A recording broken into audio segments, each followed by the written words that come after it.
Hey everybody, welcome to another one of WLA's webinars of the Working Lands team. I'm so glad that you're joining us today. We've got a wonderful setup for today's talk about site-adapted livestock. And just you'll hear a lot more about our guests in just a few minutes, but we are welcoming today Alex Karol, a first-generation rancher from the central coast of Colorado who's been raising sheep and cattle. Dale Veseth from here on the northern plains of Montana, where I'm from, and raises cattle. And Kit Pharo, who is kind of a giant in the industry of site-adapted livestock and raises cattle and has partners that raise cattle that go all over the world. And so what we're going to be doing today is talking in depth about site-adapted livestock. But before we get to that, I'd like you to meet Danny Howlett, who is our outreach and membership coordinator for WLA, and she'll tell you just a little bit about who we are. Yeah, thanks, Linda. Thanks everybody for joining us. I am happy to be here today, joining from Missoula, Montana, to share a little bit about Western Landowners Alliance for those of you who might not be familiar with us yet. So we are a landowner-led, nonpartisan, West-wide organization with the mission of sustaining working lands by promoting practices and policies that safeguard connected landscapes and native species. So WLA members, currently about 14,500 people and growing, steward millions of acres of both private and leased public lands, spanning a really broad spectrum of interests, ownership types, and the entire political spectrum. What brings us into community together is our fierce love of the land and a commitment to keep it whole and healthy for the benefit of both people and wildlife. So thanks to our landowner leadership on both staff and board of WLA, we are pragmatic and solutions oriented, empowering landowners and managers with the knowledge and public policy that they need to be successful. So these monthly webinars are one great way that we amplify the importance of stewardship by landowners and managers. Our magazine On Land and our podcast, Working Wild You, are other ways that we share these stories. So our current issue of On Land magazine is out now, covering issues surrounding wildfire mitigation and management. Our next issue will be released this fall, so make sure you're on our mailing list. All of our members who we have mailing addresses for get the magazine free twice a year. So if you want to check in on that, I'm your person. I'll put my email address in the chat.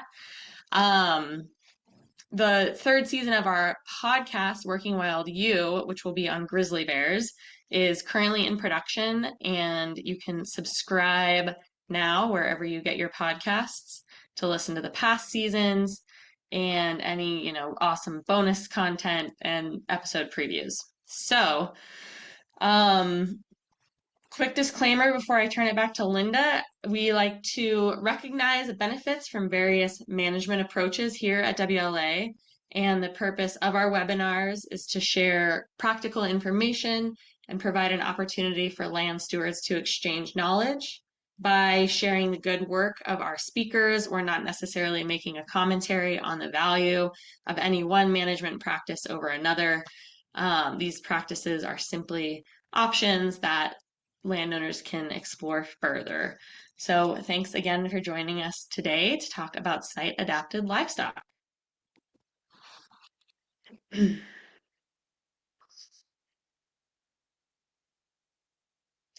Yeah, so our webinar today is funded by the Natural Resources Conservation Service through a Grazing Lands Coalition grant, and this will be the last webinar in this particular series.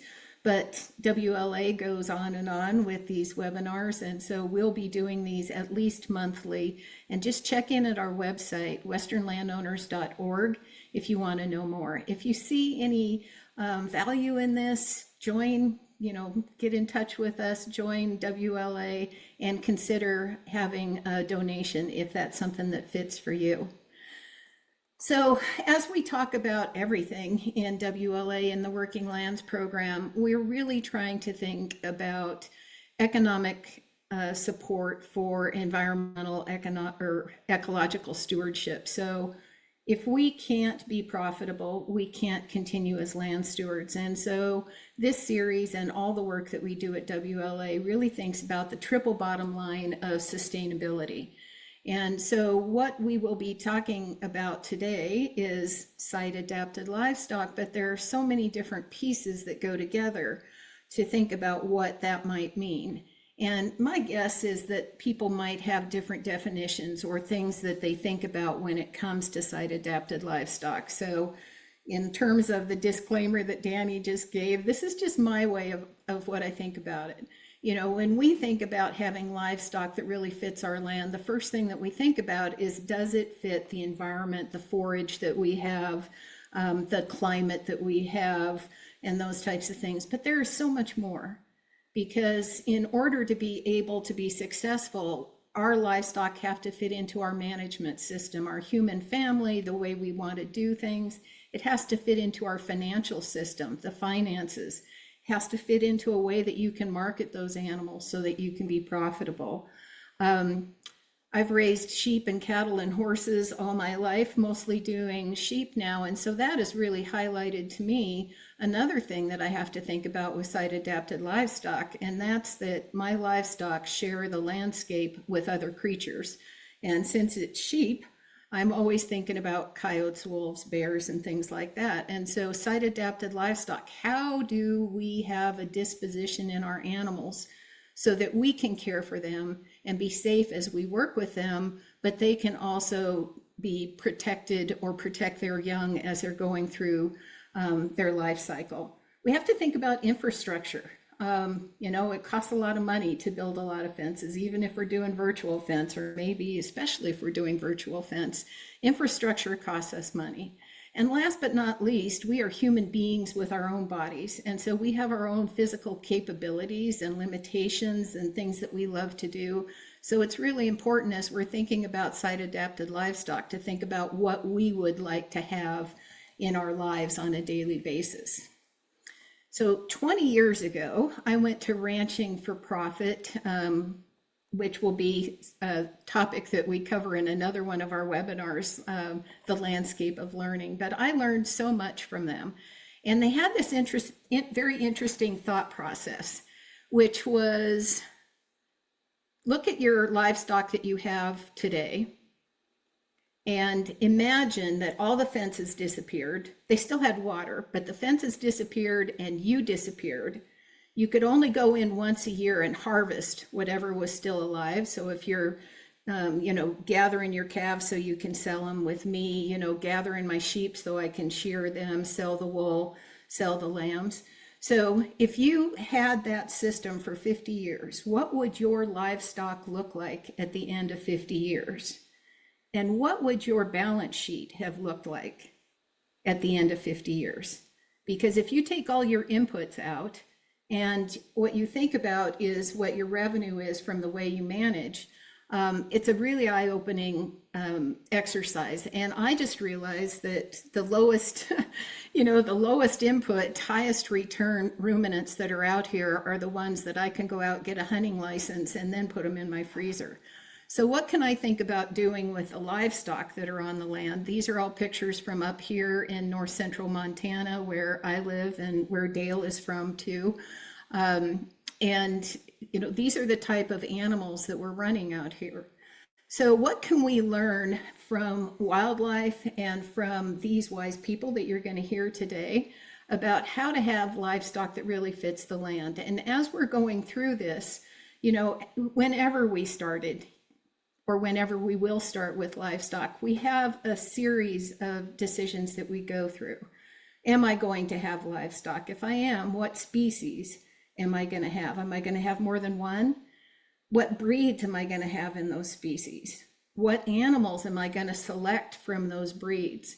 And then how am I going to manage those animals so that they're ever better fit to the environment?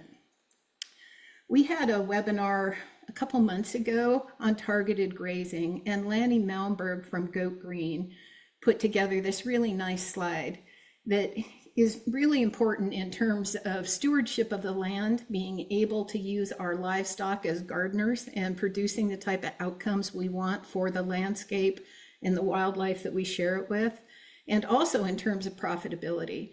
And it's probably not news to most of you that goats prefer to browse, sheep prefer to eat forbs, horses and cattle prefer to eat grass. You can train them to cross over those lines. You can, by the breed selection and by the way you manage them, you can change that. But one of the key things here is thinking about the parasites that we're sharing the landscape with. And as time goes along, parasite issues are more and more.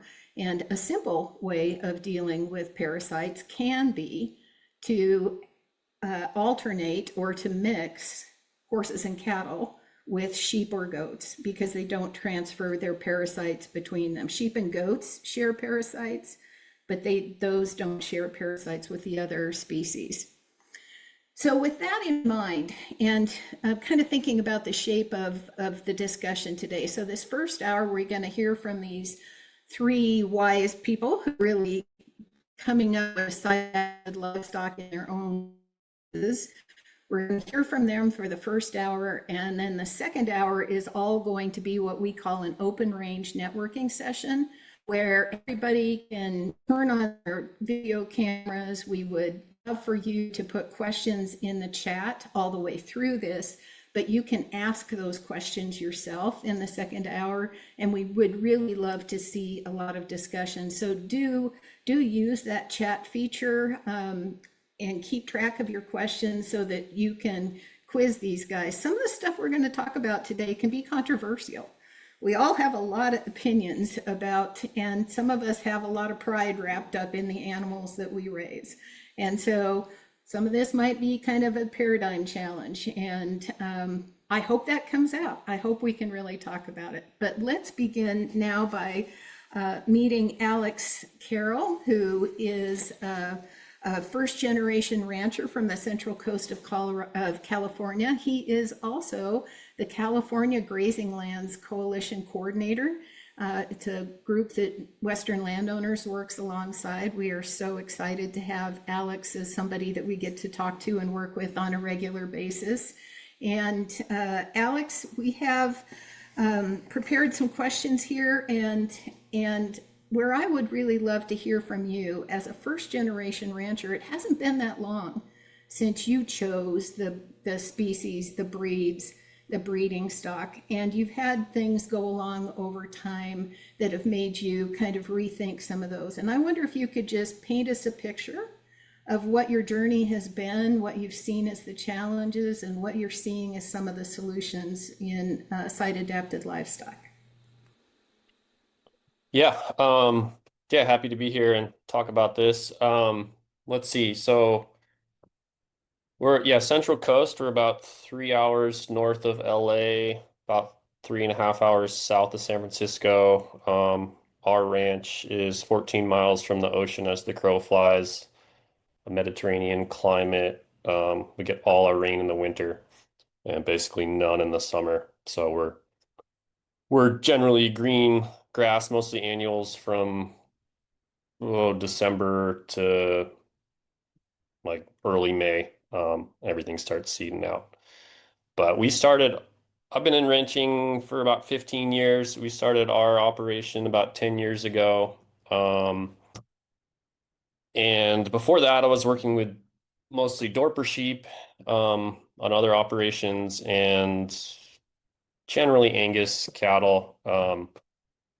But we started our operation with sheep, pretty low, cost to entry versus cattle. We chose Navajo Churro sheep because they seem to fit our program, which is a direct-to-consumer meat business. And we wanted to be very low input, organic, not certified organic, but in the true sense of the word, focusing on the soil, not using a lot of inputs at all. So we went with them. We we built up that herd for about 10 years. We started about 30 ewes, grew to about 300 a couple years ago. And what we liked about them, number one, I'd say they're really good mothers. That was kind of our number one thing. Before I say any of this, I don't feel like I'm in the league with Kit and Dale. I've just taken a lot of different bits and pieces from folks I've learned and not followed anyone religiously, but folks like Kit, holistic management, the Lassiter philosophy, really like some of the Allen Nation stuff that I read about how to run a business, and Joel Salatin as well. But yeah, just going back to the sheep. So we built that up. We really like them as really good mothers.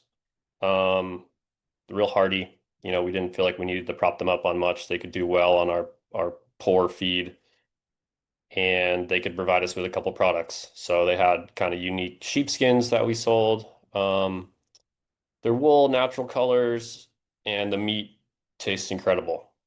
We didn't have to fit in the parameter of what's going to do well at the sales yard.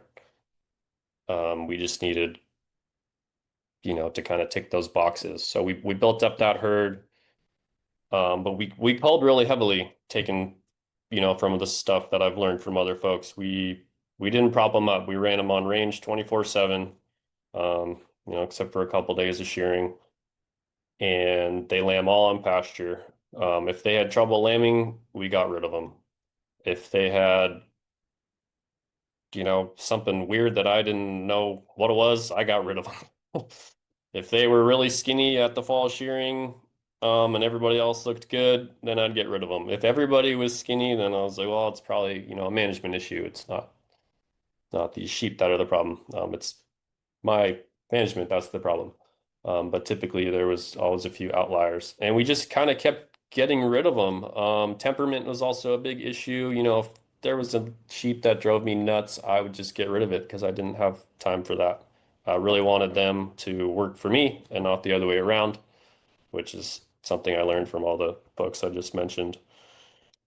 Um, let's see. So we had sheep, we were building that up.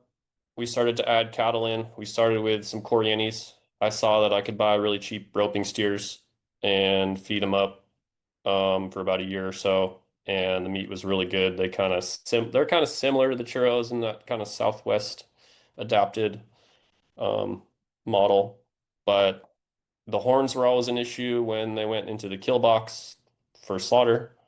Sometimes they'd get turned down, which was a pain, and they're a little wild.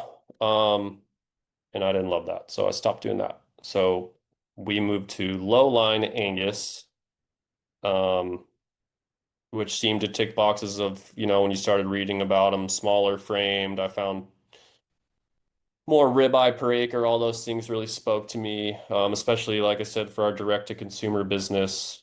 They don't do well at the sales yard. I can tell you that right now. But that wasn't my goal. The meat tastes really good. We started with them. I bought two herds from two folks that were selling out. Um, Seems like oftentimes when you're buying animals, you're kind of buying animals that other people don't want, unless you're paying a lot of money. So we kind of did that. A lot of them were older cows, but I looked at, okay, these are older cows. That means that they've kind of stood the test of time. So, they might not produce for many years, but they've got some decent genetics to last that long. So we started with that, with the low lines, and then we kind of transitioned. I started hearing about Mashona. So 2 years ago, we bred in the Mashona, to get some hybrid vigor, some heat tolerance, parasite resistance. They seem like they do really well in California, and I was really happy with the calves that came out of that. Um, the following year, which was this breeding year, we used a half Angus, half commercial Angus bull, half Mashona. The Mashona actually came from semen from Kit, from another ranch. I leased the bull. So we're breeding them to the low lines. So we're actually trying to breed the low lines up a little bit. I saw that the ones that I got were just kind of too small, 700-pound cows. Just didn't really work for our program. I would like 1,100-pound cows. I don't want 1,600-pound beasts, but I don't want, mini cattle either. Um, yeah, so I guess the reason the low lines, they're a little small, but the first time I went to look at the low lines after reading about them, I got there and I was like, whoa, these are really small. This is kind of a joke. Like I don't want to be a joke. But then the longer I looked at them, I saw their backs and um they started to really make sense.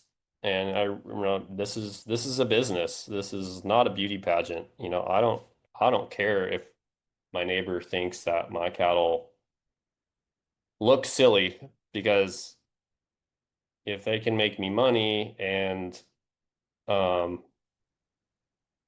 and do well on the land and produce, profit per acre, ribeyes per acre is sometimes how I like to describe it. Um, that makes sense to me.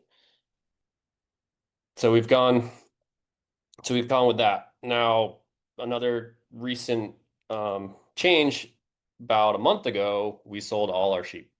So we were just focusing on cattle. Um, so the reason for that was, the sheep and the cattle together make a ton of sense ecologically. They make a ton of sense business-wise as far as diversifying your income streams, the diversity on the land, all that is really awesome. But the sheep just required so much labor. We really had to have an employee. We had to have guard dogs. Guard dogs required lots and lots of work. We had really built up like a really great gene pool and a great flock, which I was really proud of, but just got tired of all the issues with the sheep, the labor to sell the smaller quantities. One lamb, it takes a lot more work to sell 6 lambs versus one cow.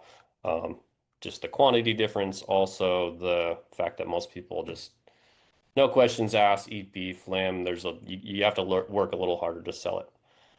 Um, yeah, so it's, if I had to, you know, endless, infinite capacity to work and um, nonstop, and didn't have a life outside of ranching, didn't have a 2-year-old daughter and another job. The sheep and the cattle really make a lot of sense together, but something had to go. I needed some flexibility. Um, so that was our decision. And I was pretty sad for a week, but now it all makes sense. The things we had analyzed for months, or honestly even years, it's coming together. I've simplified the program. I think our cattle operation is going to get a lot better. Um, Juggling the two species can be really hard. We do a lot of rotational grazing, but when you have the two species, we try to keep them on the same land at different times, not together. Um, but it's still a lot to juggle, and I'm not a great juggler. I could do a couple, 2, 3 balls, but not 10. Um, so yeah, that's just, this is just my experience over the last 10 years of trying to build up a herd or herds that work for us. And I don't want to be out there 3 times a day, um, dealing with health issues or pulling calves. I don't want to do it. Um, and culling heavily is just the way to do that. It doesn't mean that we're just ruthless. We take care of our animals. We don't prop them up. They get organic minerals, a little bit of hay in the winter, although our goal is to not feed any hay this winter. Um, we'll probably do a little bit, and then next year, hopefully, we can do without it. But yeah, I think that's kind of the story. Um, oh, the other thing I wanted to mention is just how how long some of this stuff takes with the sheep, you know, it goes a lot faster. You know, you can get a lamb to breeding age, you know, in 9 months. And then they can have another lamb 5 months from then, and then, you know, 9 months to a year, you can slaughter that lamb and you know see the fruits of your labor. With cattle, you know, I have a heifer born this year. It's going to be, you know, roughly 2 years before that I can breed her, and then I've got 9 months for the calf, and then it's going to take 2 more years before I can slaughter their offspring or keep their offspring for breeding again. And, you know, that's 5+ years before I can even realize if I made a good decision or not. Um, which is really hard. You know, when we started with the low lines, I had 2 years of calves that the heifers just didn't really mount to anything, and I sold them for, you know, not very much. So that was a bummer. But that's not to say that you need to like agonize over your decisions, I don't think, but it's just something to think about, I guess. Yeah, well, I want to keep us moving along here. That is such a great story about adaptation. We're talking about site adapted livestock. That is an adapted way to manage livestock in the land. So there's a lot of stories in that.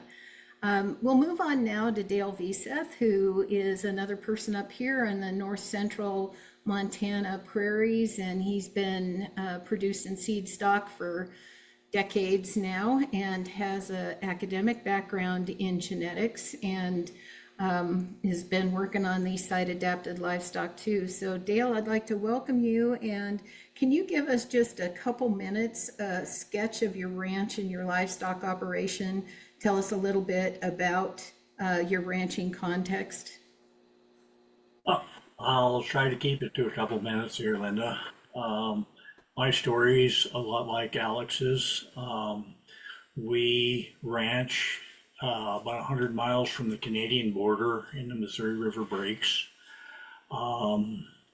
It's a limited resource environment. We also have to monitor our inputs to keep us profitable. So we have a input restricting program. The cows that you see right here, those cows will average 1,200 pounds in a body condition score 5. And the last time they were fed hay was in 2018.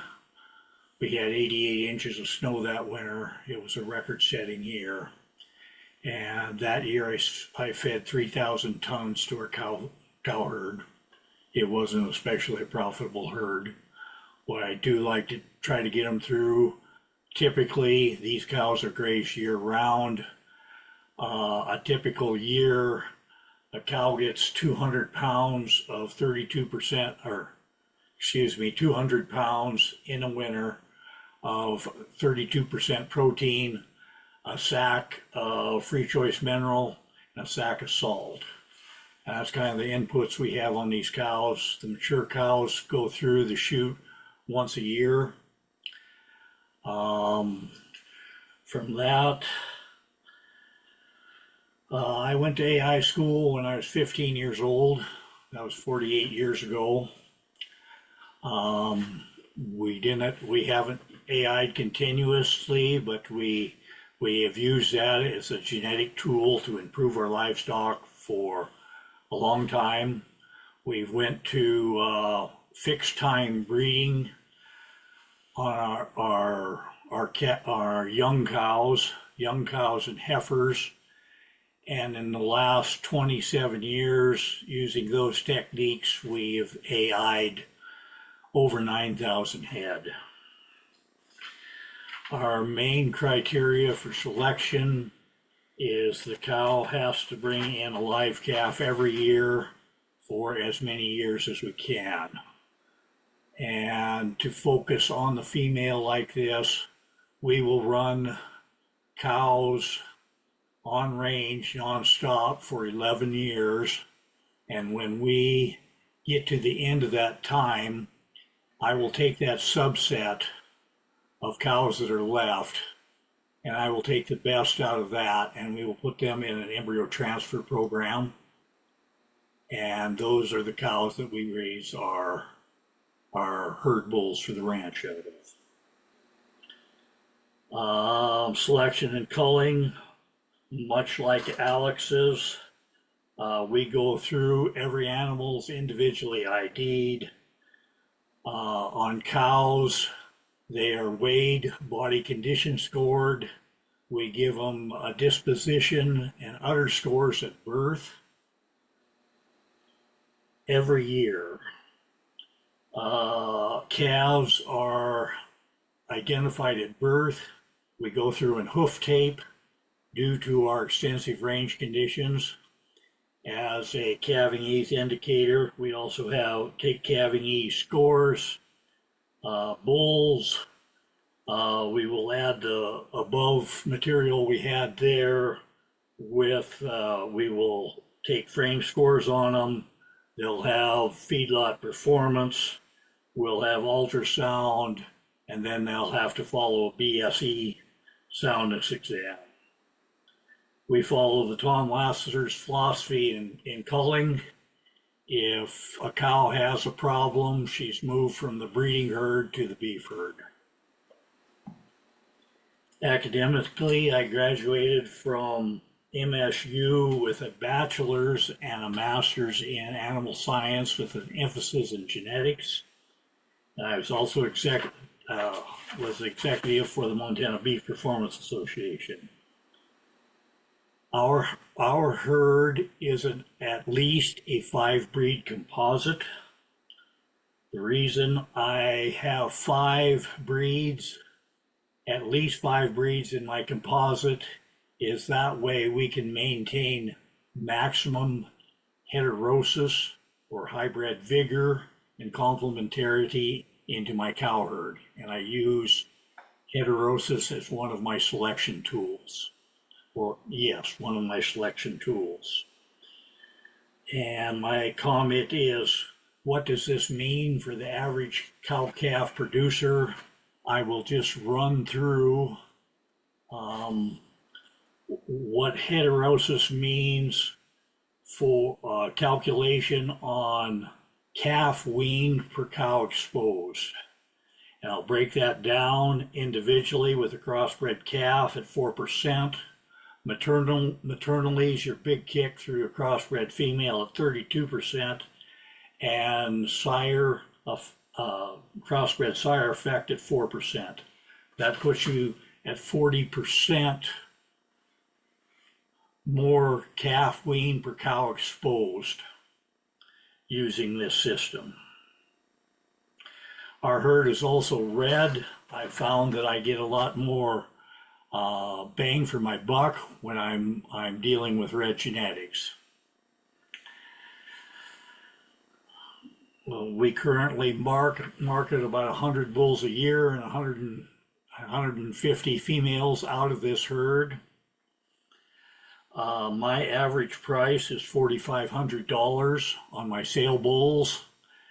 The Western Livestock Journal's average price on 13,000 bulls in my region was $8,900. So we're about half of our average. In the last 4 years, we have been sending in DNA samples on our cattle. We are currently evaluating expected progeny differences using the IGS system. And that is a consortium of 26 breeds and organization that are pooling data over the world. To date, they have evaluated 25 million records. They have 700,000 DNA samples on file. I guess I would go through some of my references, and I forgot some of my references on my composite cattle. If you're looking for scientific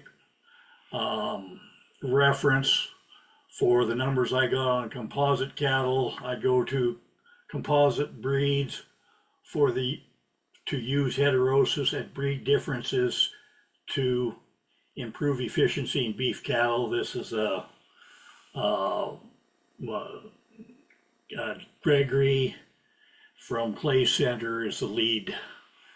For a practical reference, for composite cattle, I think that Johann Zeitzman does an exceptional job.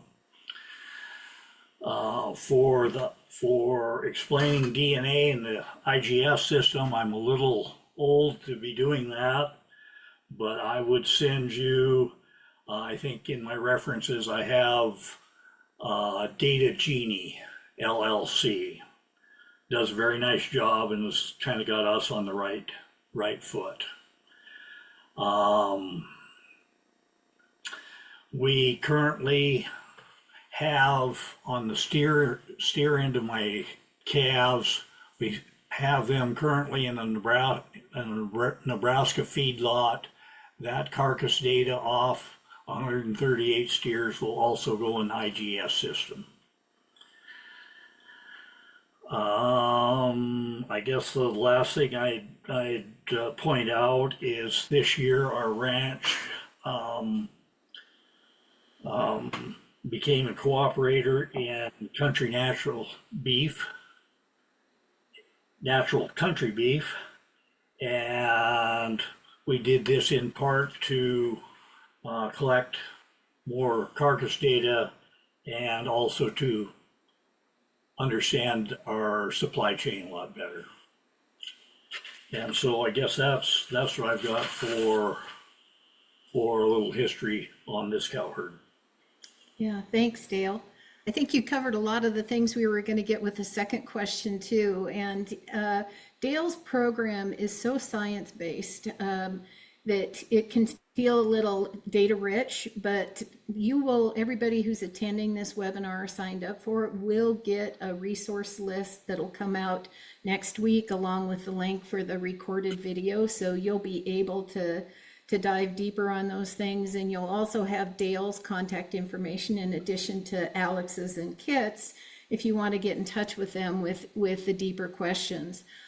Dale talked an awful lot about monitoring and keeping records. And if you're interested in how that fits into his bigger system, Dale was also one of the guests on our previous webinar on adaptive management and monitoring. And you can learn more about it there. So I think what we'll do right now is we'll move to you, Kit. And thank you so much for joining us, Kit. I have followed your work for decades now and consider you the world's leader in what I think of an organization that is really focused on building site adapted cattle. And there's so much depth in what you do. I know this is going to be hard, but can you kind of give me a back of the napkin version of the philosophy that underlies Pharo Cattle Company? What are your goals and your purpose? I'm actually going to set a timer so I don't go beyond that, hopefully. But my dad was born and raised in Denver. He's a city kid, wanted to be a cowboy. His dream came true. He married a farmer's daughter from eastern Colorado, but Dad's operation never got that big.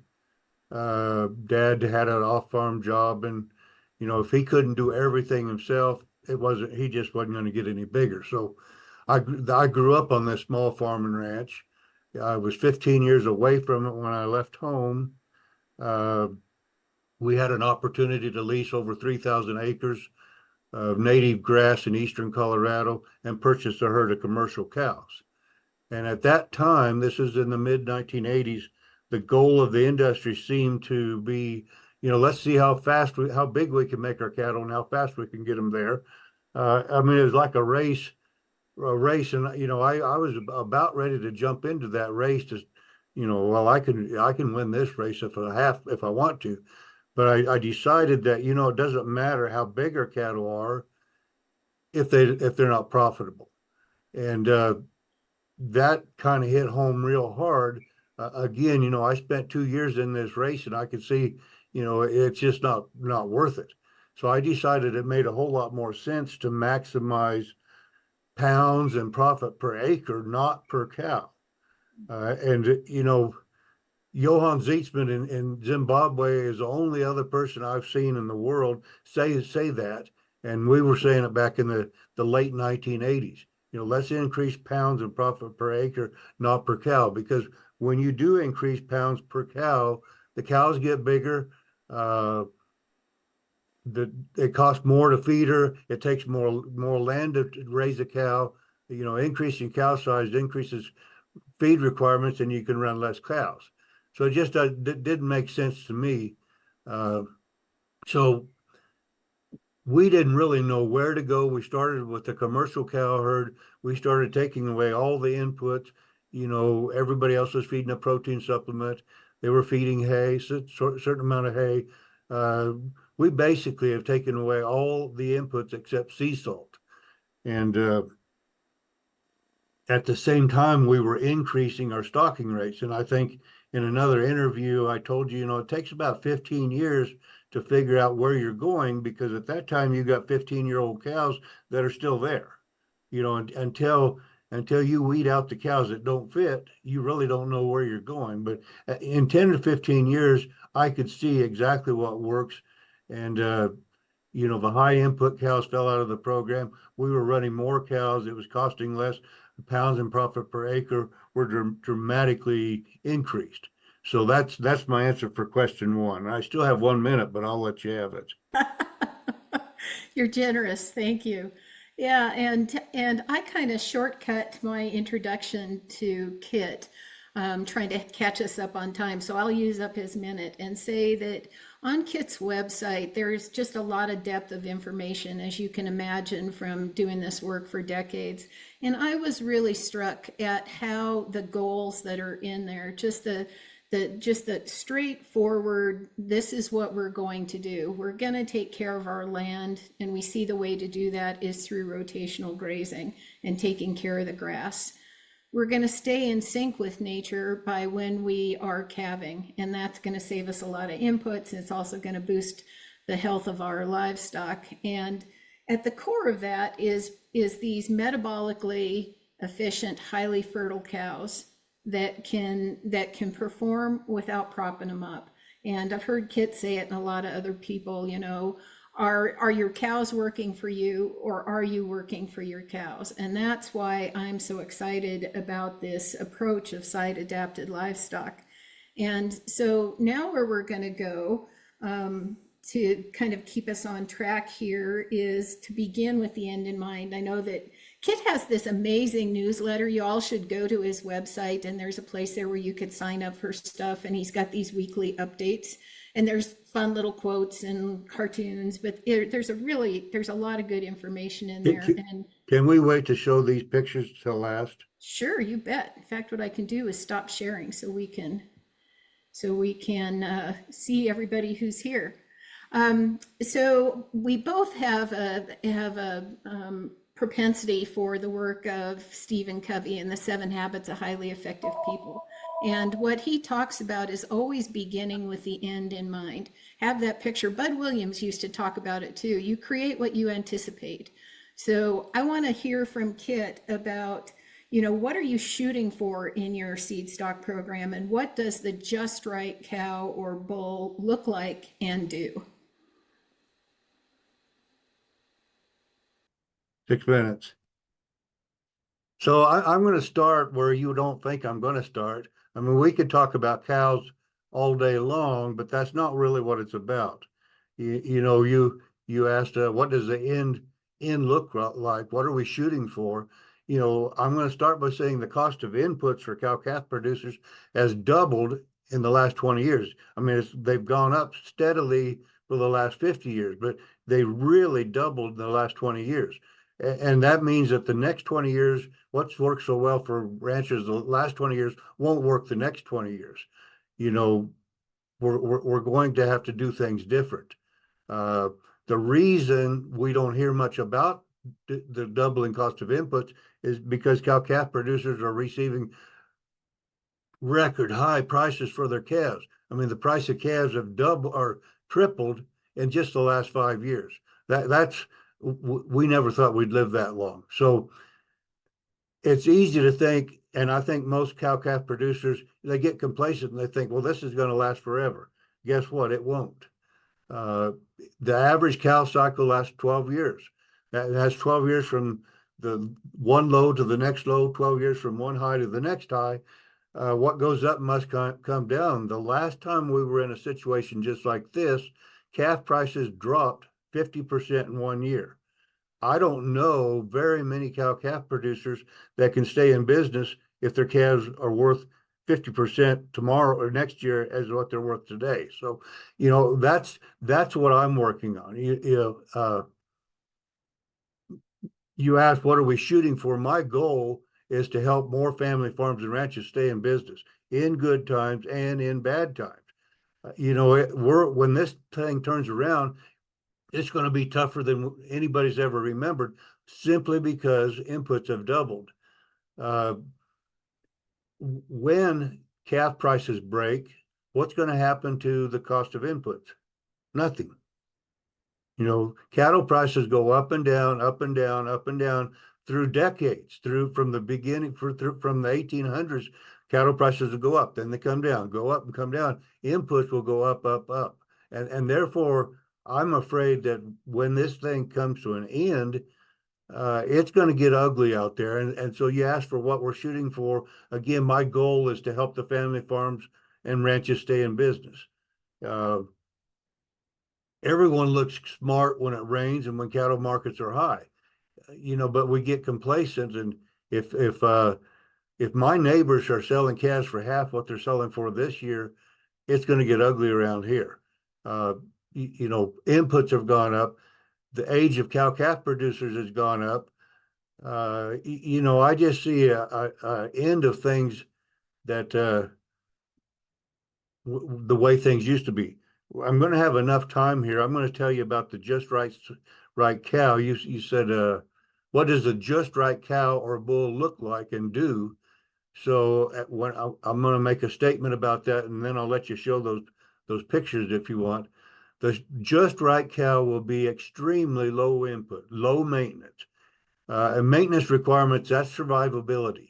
So I want a cow, and everybody else should want a cow that requires very little just to stay alive.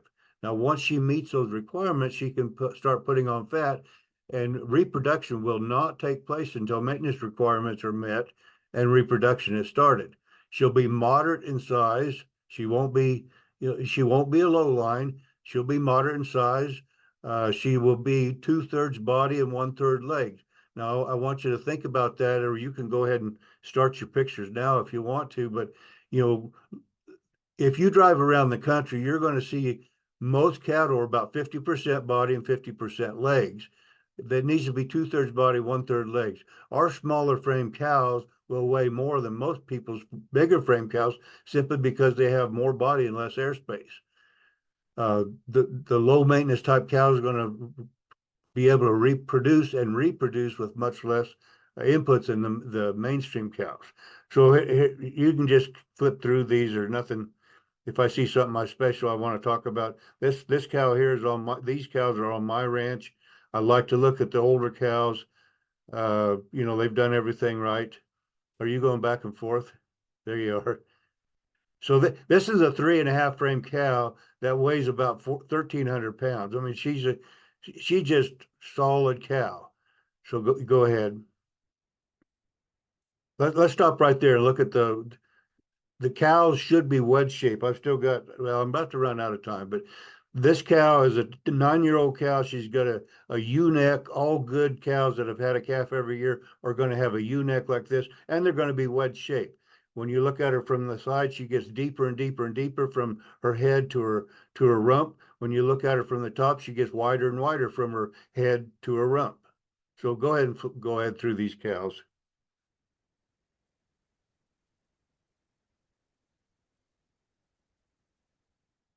set of bulls. All of these bulls are 3 and 4 frame bulls. They will weigh, you go ahead and keep going through them. They'll weigh more than most people's 5 and 6 frame bulls because, again, they have more body and less airspace. I found that air doesn't weigh anything and it's impossible to eat. So I'd rather have more body and less air. Back up again to that Johnny B. Good picture, the Red Bull, right? Okay, talk again about wedge shape. You know, bulls are wedge shaped just like a cow, except that they're thicker and deeper and wider in the front and narrow in the hips, broad in the shoulder, narrow in the hips. You know, that's the way a good bull should be. Look, a masculine bull like this one here will produce feminine cows like you just saw. Notice the happy lines. Most of these cattle have got happy lines. That's vertical lines on their ribs. That's a fat deposit that tells you everything's right in this bull's life. Yeah. But wedge shape is a big deal. Jan Bonsma, preached it 60, 70 years ago. Most people just ignore it now. Now you can finish the pictures.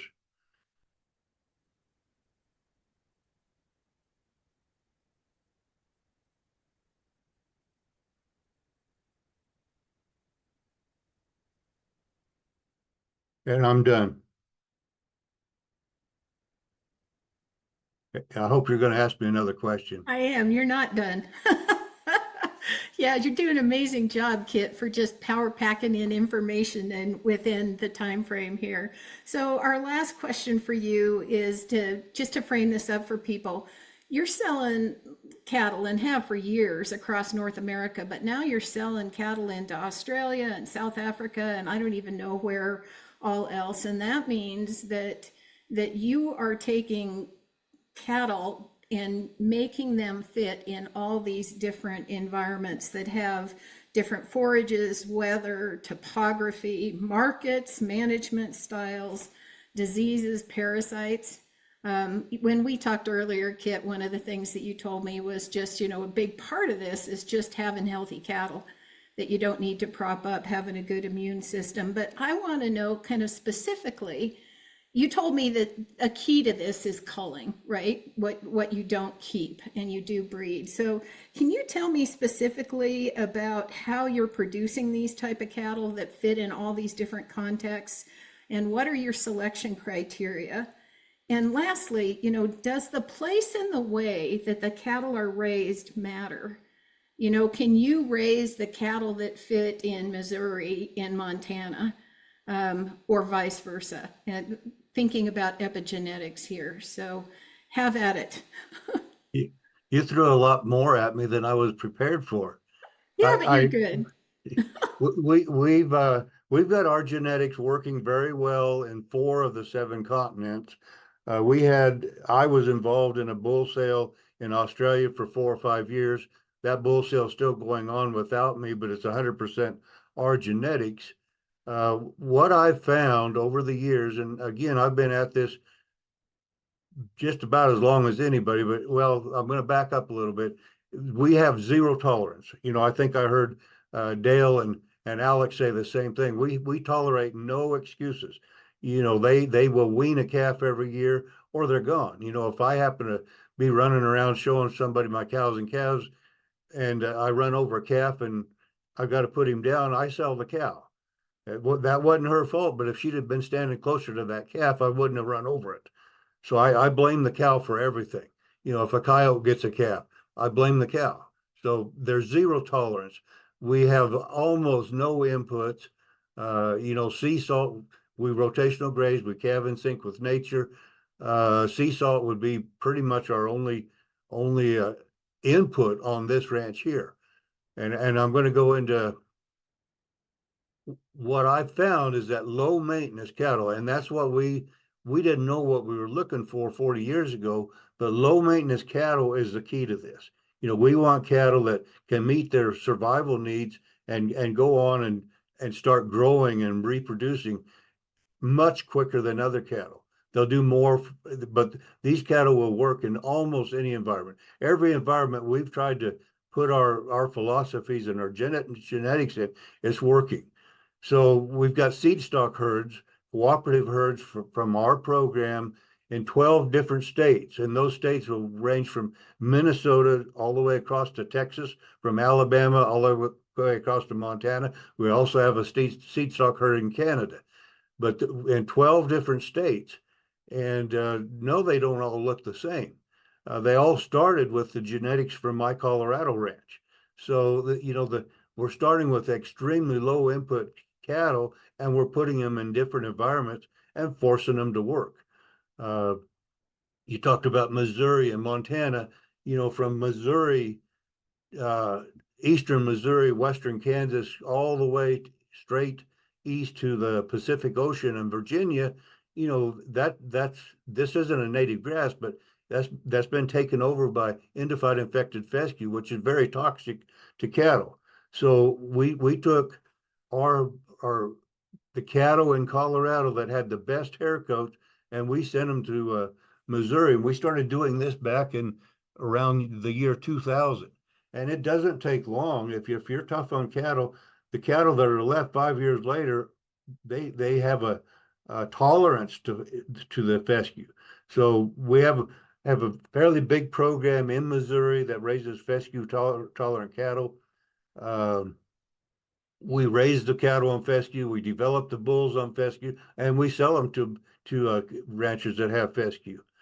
We've developed a line of heat tolerant cattle that again, we started out with for the most part, our thick red Angus cows and bulls, like you just saw the pictures of, and we took them to Texas and Alabama and Mississippi and places like that, and they work. We can force them to work, but we've decided that if you draw a straight line from Scotland, where Angus and Red Angus originated, and you go straight west, we end up in the middle of Canada, not Texas or Alabama.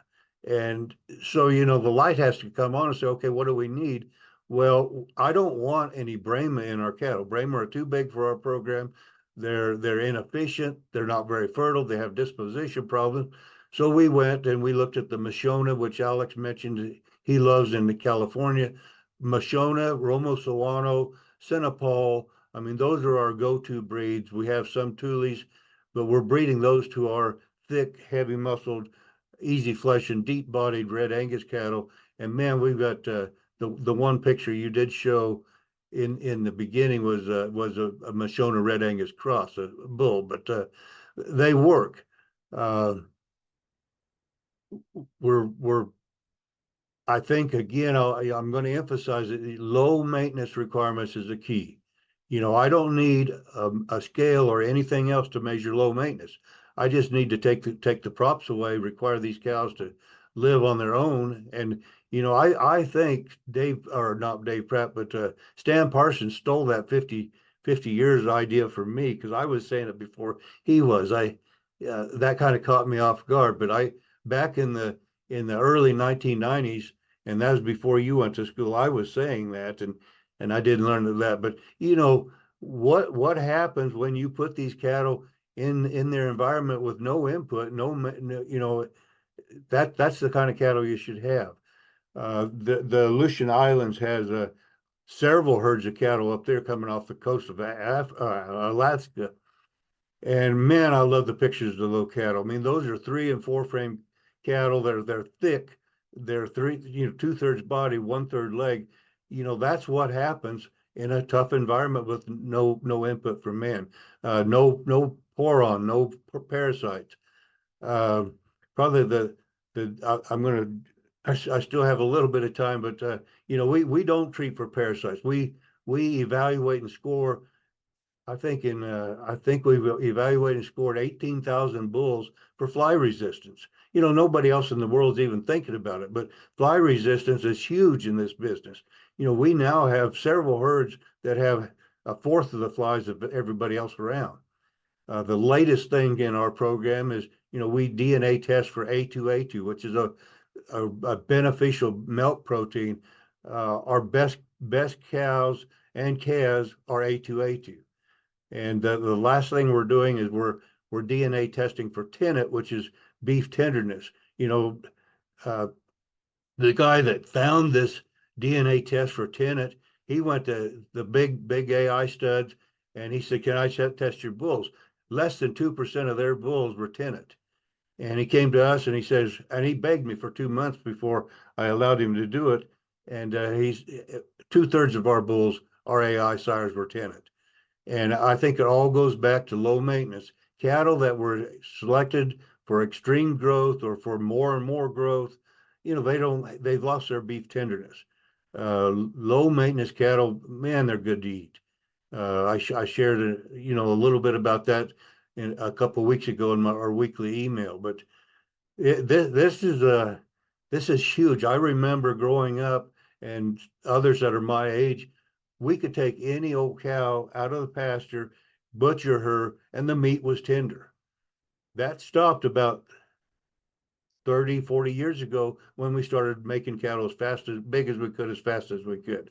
So, there's a lot of exciting things going on. I do believe that those that are going to survive are going to be those that can change their cow herd and their management practices to where, they can still be profitable when cows are worth half as much. Thank you. Thank you. So people who are tuning in, Kit provided us with a PDF that has his selection criteria. You're scoring on how many different things when you're scoring your bulls? Is it 20? We're going to evaluate and score 14 different things, but that's not all. I mean, part of that's done later.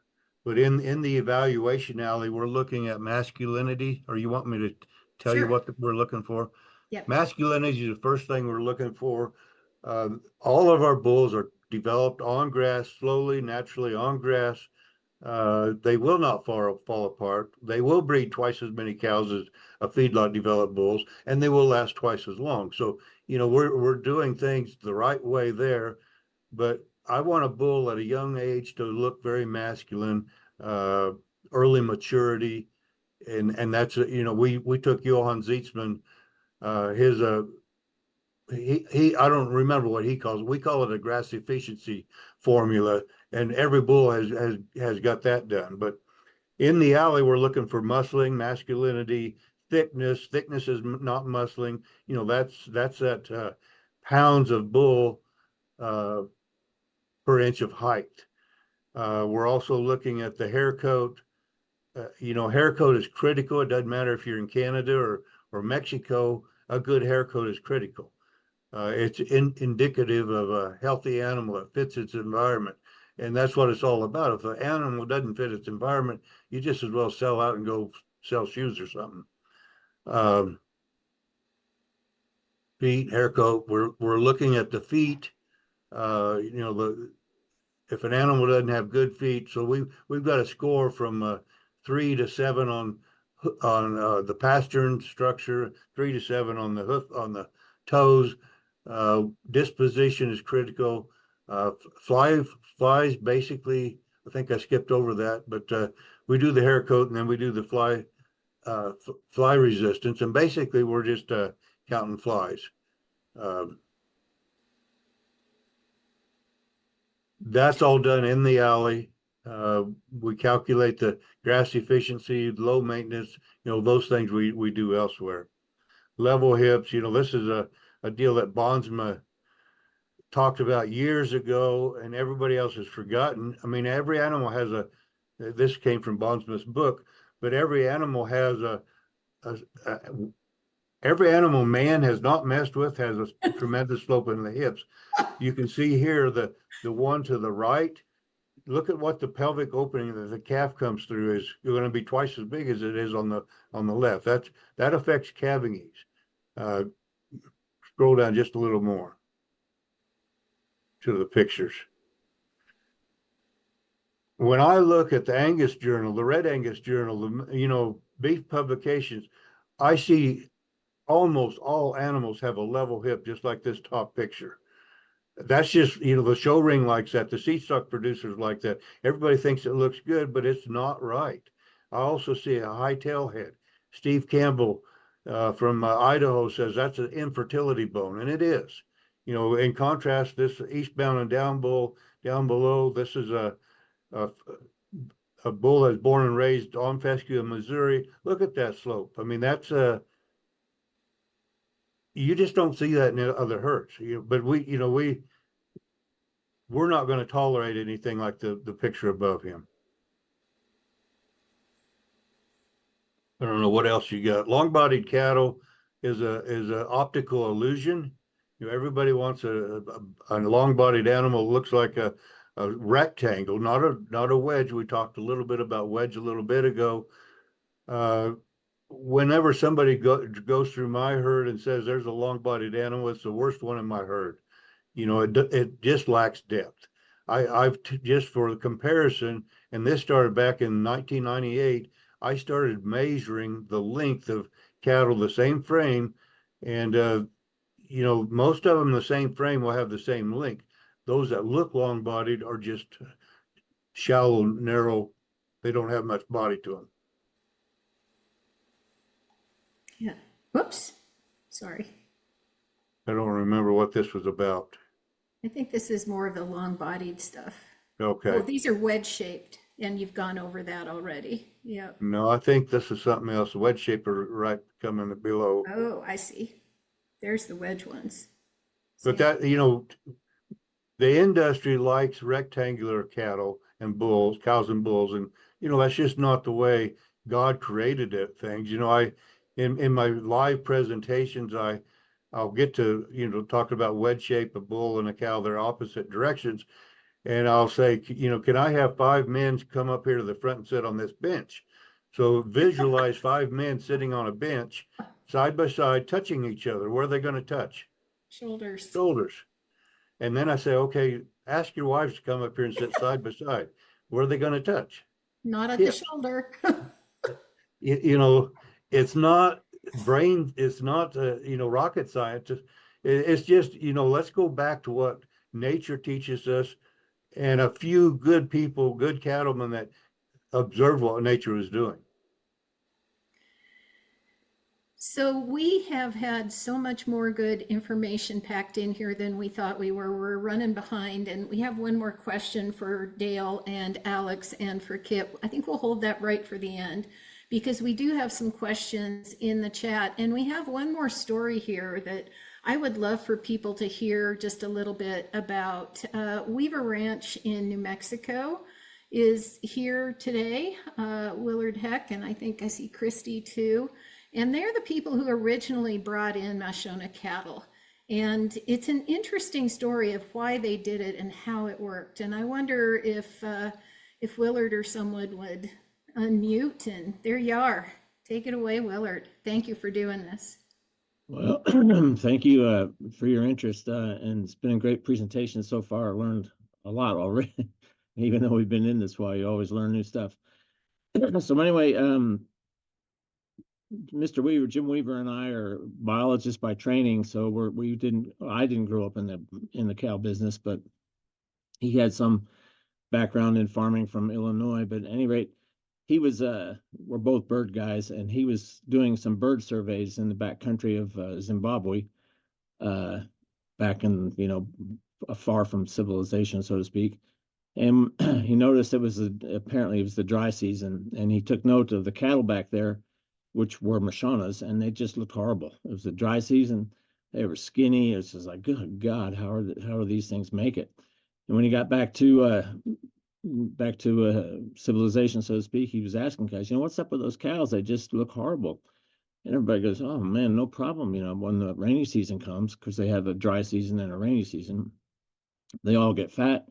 They'll all have a calf, and everything will be wonderful. So okay. So anyway, happened to go back there later in the rainy season, and sure enough, they all looked great. The cattle just looked wonderful. So it just struck him that that's what we needed for our environment here, and for for what a lot of people think of as what we need here west of I-35, west of Dallas. And so we engaged with the USDA, which they were very excited to help us comply, because we were the first private entity to use the foot and mouth disease protocol for importing cattle. So anyway, so they we had to pay for them to send a veterinarian over there to observe all the embryo collections and stuff. I was over there for a little bit of time. So we got our embryos. The USDA took them back to Plum Island and did their tests on them. They had to throw some away, but we wound up with 88 animals out of our implant program, and away we went from there. And Kit and others there, Alex, they've talked about things that we saw immediately. I mean, we're not in the cattle business at the moment. We sold out in 2012, I guess it was. And funny enough, we had more calls for wanting Mashona now than we had when we had them. So we were ahead of our time a little bit. We couldn't get people to be interested in them back in that day. We would take calves to the sale barn, and man, they would see them coming a mile away, and we wouldn't get beans for them because they just didn't look right. They just didn't fit what people's image thought they ought to be. But they're just great. And I can send anybody who wants. I've got a PDF of a book that the Zimbabwe Association or Mashona Association in Zimbabwe put out years ago. I can send you that PDF if you're interested. But they excel in so many ways. They marble before they put on back fat. They're small. They have small calves. They calve easy. I mean, anyway, we loved them. And if I was to ever get back into it, it would have to be with Mashona type cows. Well, I'll cut it off from there. I don't want to take a lot of your time, but I'm happy to answer any questions anybody has. So. Yeah, I'm just fascinated, Willard, by the idea of you approached it kind of like thinking about wildlife, something that really fits the environment that you're in. You brought them here, you learned that it fit the land, but it didn't fit the market. So, really trying to think about site adapted livestock and how to pull all these different pieces together. And that kicks me back to Alex's story of, I started here, I did that, then this thing changed, and so I did that. And I, just as someone who runs livestock myself, I'm just so grateful to live in this time when I can learn from people like you all and access genetics that I wouldn't be able to otherwise. It's fascinating. And I'm grateful. One of the things about Mashona that, if you think about it, it's a tribal breed from Zimbabwe. It's the Shona people's hallmark breed. There's others that other tribes have, Ngoni and others and stuff. But if you think about how the breed was developed or existed over time, they're in Africa where they've got large predators, and so come sunrise or whatever, the herd is turned out from the corral, and they're accompanied by probably teenagers and a couple of dogs, and they wander around and graze all day, and they bring them back to the corral at night. And if somebody doesn't come back to the corral with the bunch, they're probably lion food. So the selection process is really very simple.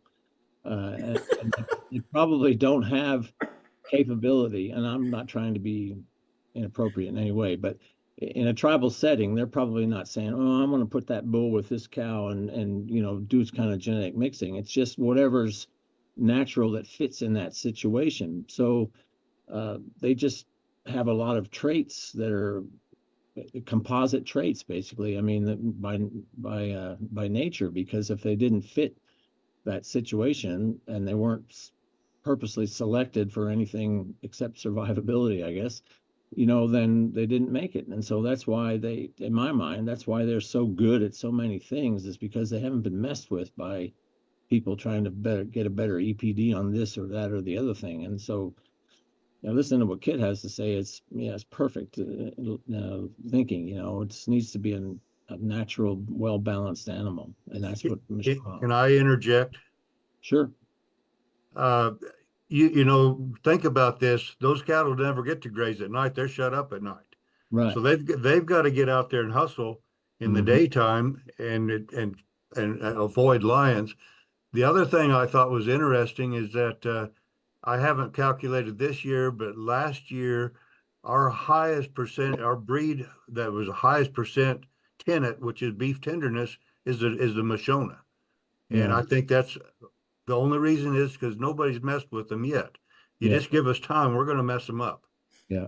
When we did our first, we sent some to the beef, whatever, forget now what they call it, but you know, where they compared your calves to other ranches and stuff. And, you know, when our first cross with Angus and Brangus, we had like 90% choice and prime, and the next best bunch in that whole group was in the 60s. I mean, we just cleaned up as far as meat quality goes. So Yeah. now it's again, so, you know, I mean, and you know, we weren't very good businessmen. We're biologists, not businessmen. So, and we live out in the middle of nowhere. I mean, I know where your ranch is, Kit. I've passed by there a few times, but we're about you as remote as you are, maybe a little bit more remote. So it's kind of hard to get people to come see what you're doing. And so anyway, we just were not able to market them as well as we wanted to. But like I said, they're becoming, well, there's some big guys in Texas now that have used a lot of Mashona. It's a big and getting to be a bigger thing. We get calls all the time. And it's interesting that basically, well, you and Alex have got Mashona interest, and Dale and I have discussed it in the past. So there's a lot of interest in the breed, and I think deservedly so. Yeah. You know, this is so interesting. There's a guy from Norway, Bjorn Johannesson, who talks about mob breeding. And there's a lot of what we're talking about today taken to nth degree in what he does. But he just said, if you want site adapted animals, if you want things that work, stop trying to pick the top animals. Just keep culling the ones that are failing. Stop trying to pick the top ones, because if you pick the top ones, you're inadvertently, you know, narrowing your gene pool to what's working that particular year, and that might not work the next year. So just let the bottom keep falling out. And I don't know, that to me, that was just because the first thing that I raised was horses. That's just opposite to how we do things, right? And so anyway, I find that really useful. I'd like to get to some of the questions here, and if people want to ask their own question, just stick your hand in the air or unmute and wave your hand, do whatever.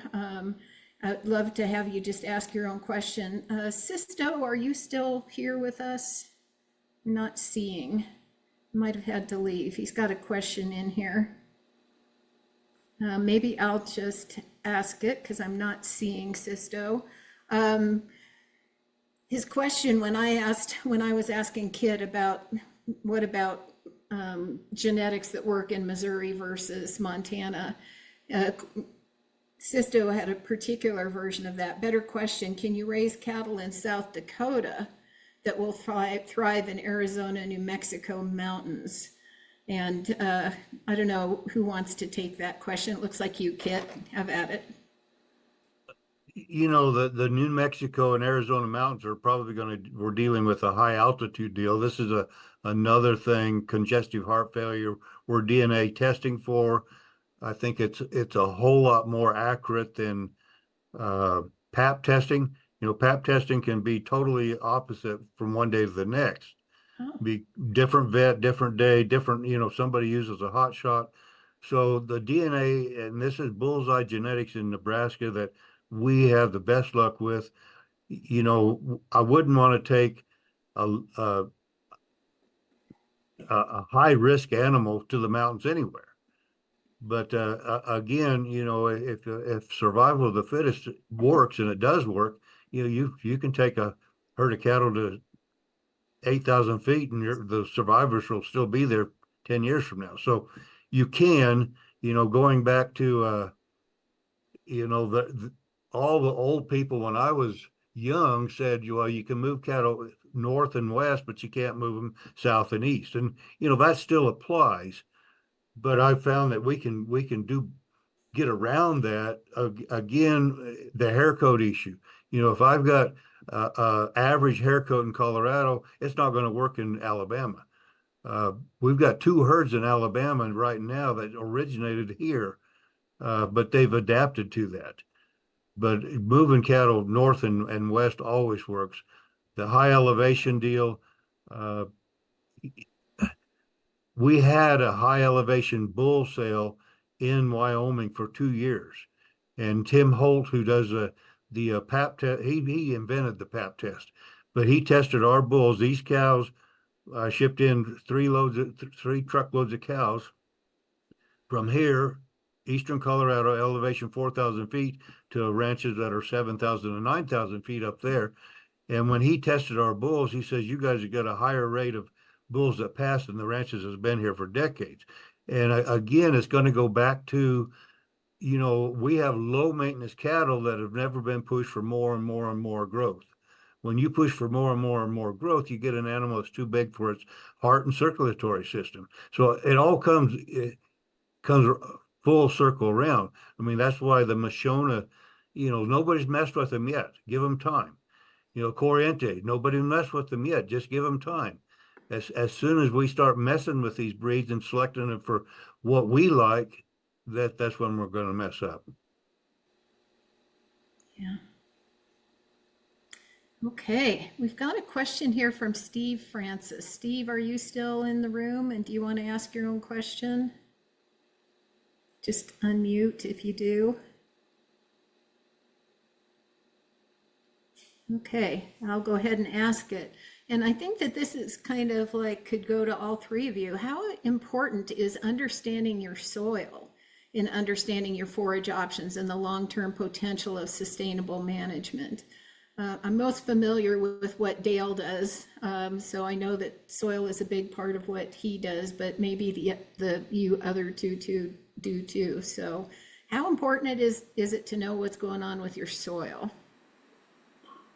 Well, I think it's a good question, and I don't know if I'm the one to answer it because I'm just learning on the soil side, but soil storage all starts. And so I can see, I think we've got a talk up here in a few weeks about soil health and human health. And so it's all connected.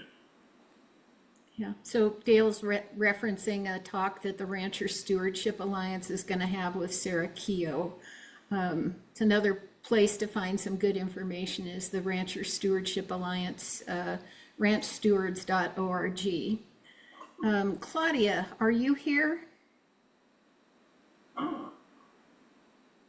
Or Alex, you're unmuted, sorry. Did you want to talk about soil? Sure, yeah. I mean, well, soil health is obviously huge. I mean, that's where it all starts. I think that by focusing on soil health principles, and how you manage your grazing, you can do a lot. I don't think you necessarily need to be doing soil tests and get super into the science and all the little elements in there, if you just kind of follow some guidelines. And I mean, it's kind of interesting when you're talking about site adapted livestock. I mean, if you had a ranch that you just ruined basically and your soil went down, in some ways you might have your livestock are going to get adapted to an even harsher ranch. But that's not to say you should do that on purpose. But it's just, I guess I look at some of the drought years as opportunities to see who my good animals are. So that's not, directly related to soil, but the soil probably does suffer in those drought years.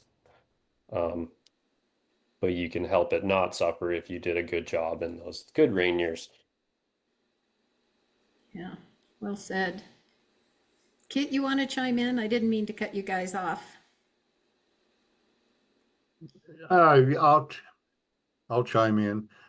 I think what's critical about it is knowing where you are right now and knowing where it could be and should be and doing what it takes to get there, rotational grazing, various other things. But, I don't, it doesn't drive my decisions. I have what I have. That's my environment. So I have to fit that environment. But if I can make my environment better, I'm going to. Yeah, I've seen you in in your weekly updates talk about the solar capture and making the most of all the water that you get, and you know, part of that is having the right cattle to be able to do that, but you know, part of it is just stewardship, managing those livestock and making sure that there's some rest in the system for them. And I know that all three of you do a lot of that on your places. I was going to say, when I introduced you to, that another thing that I think is really important that you all three share is, when I was pulling out pictures to put on that second slide of who is going to be here for this talk, it's just so clear that what you do this for is for your family and for the future. And this is a path, this is a way to secure good things for your family and your community. And I think sometimes we forget that. We get so much into bragging rights on how heavy our calves are, or, you know, I've had the same genetics for 40 years, and so I'm going to stick with them no matter what. And, you know, that's all fair. People get to do what they want, but just this idea of it all comes back to the next generation so that the land's in better shape. And one way to do that is through the choice of the livestock that we have and how we manage them. So back to that question that I almost got to from Claudia, or it's actually more of a comment. Claudia, are you still here? Seems like everybody's dropping off, so we can go through their information by just reading it. This is really more of a comment, and it goes back to what I was saying with Lonnie Malmberg's triad that said that cattle, sheep, and goats and horses don't all share the same parasites. And what Claudia says is, while it is true that horses and small ruminants, for example, do not share many endoparasites in the gut, be cautious, as some diseases are transmitted through wounds or biting insects, such as Caseus lymphadenitis, CL. Some people call it pigeon fever. And it's difficult to manage, especially on wet soils. So I guess in my mind, a big part of Dale really helped me figure out the crossbreeding program that I use with my sheep. I've got a lot more than 5 breeds in my sheep. I might be overdoing it, but a big part of the reason that we did that was to build immunity in my sheep and to build just a robust immune system. And that same idea of, if you don't mess with them yet, or if you are messing, to do it in a way that builds their immune system. I don't know. It just seems to me like a low risk way to do livestock for people who don't have the big depth that you guys all do. Do you have any comment on that?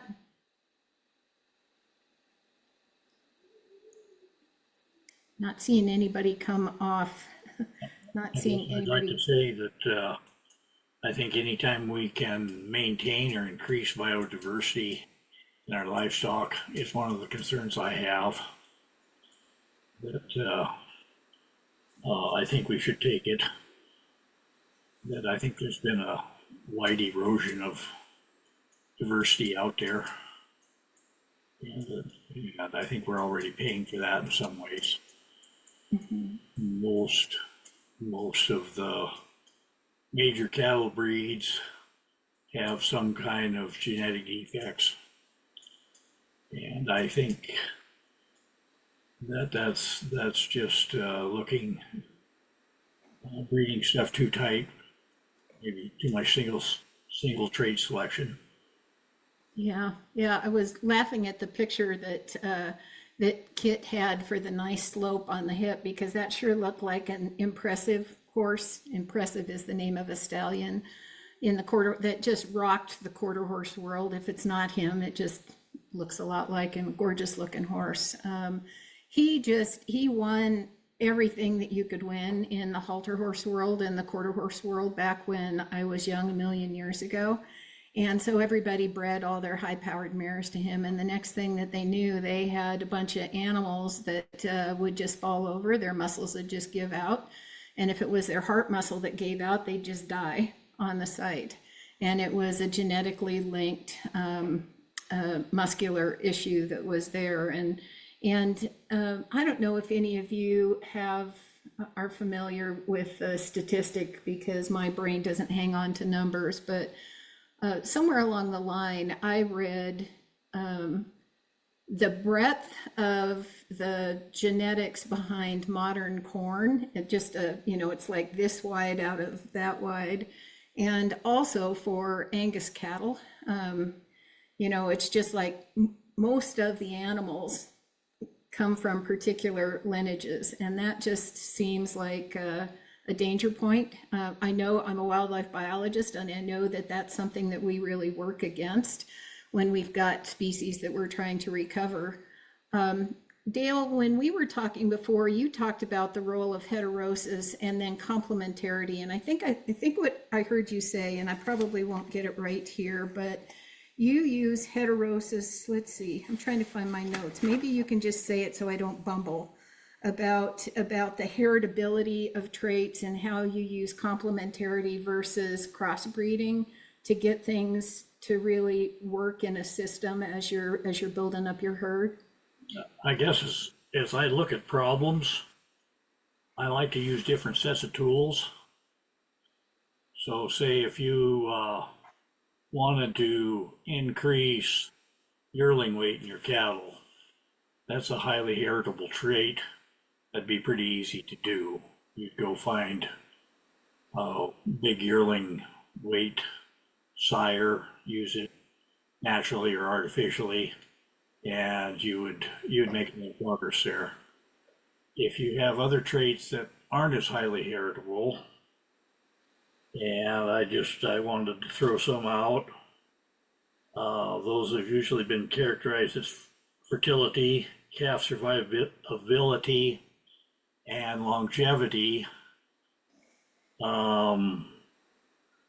Those respond very well to crossbreeding and heterosis.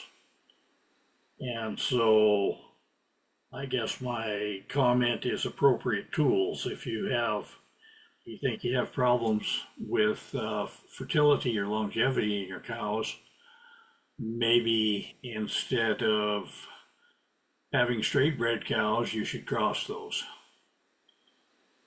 And as you get to more highly heritable traits, well, that you can make very quick progress just through the selection process. I probably ruffled a lot of feathers there. I just wanted to throw that out. Yeah, we could have long discussions about, in fact, maybe we should have the short version, Kit.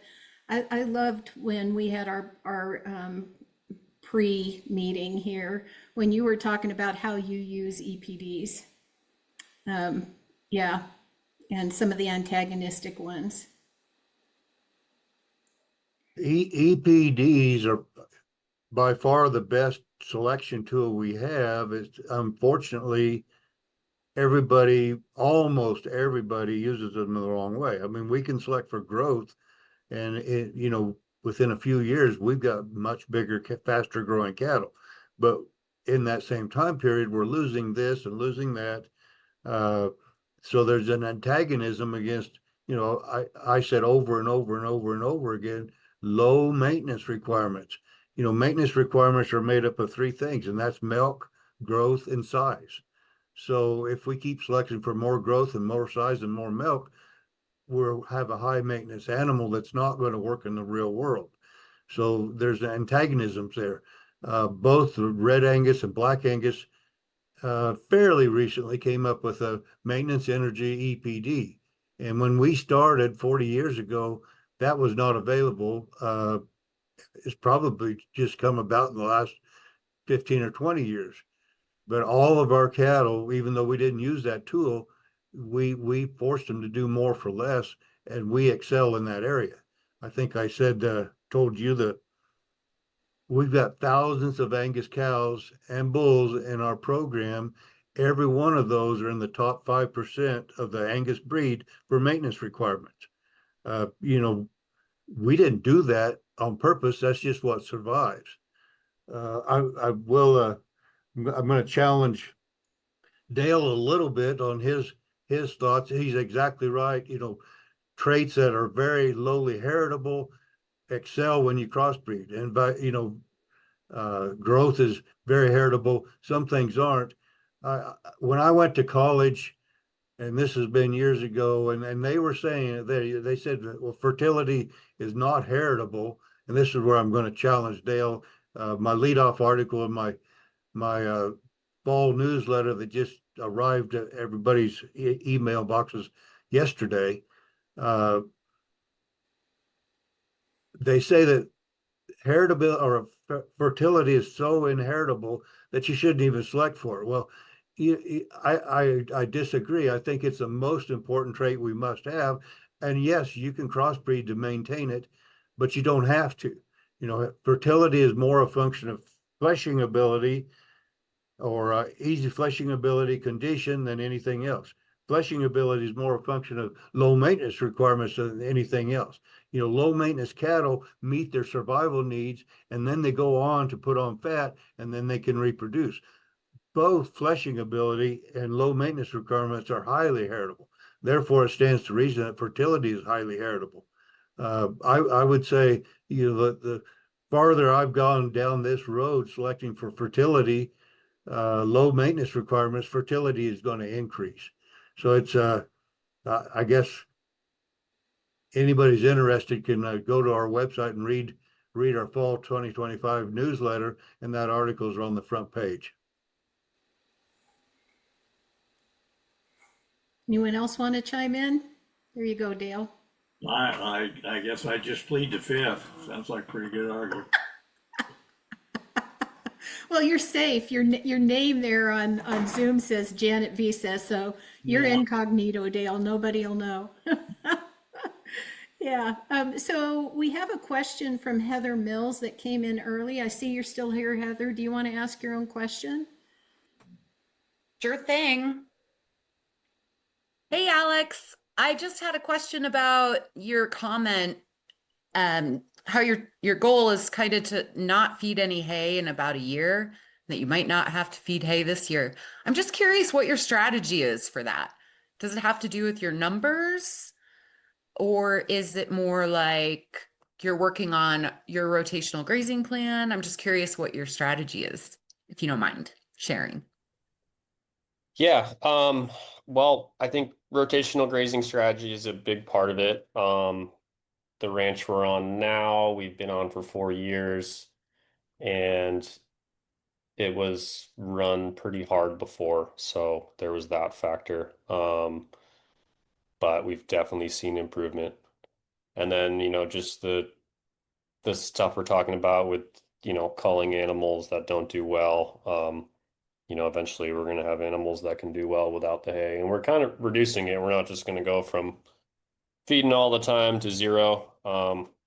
I've never used protein tubs in the past, but I think I'm going to try a protein tub this year, do a little bit less hay, and just kind of wean them off of that. I mean, honestly, we never fed our cattle that much hay.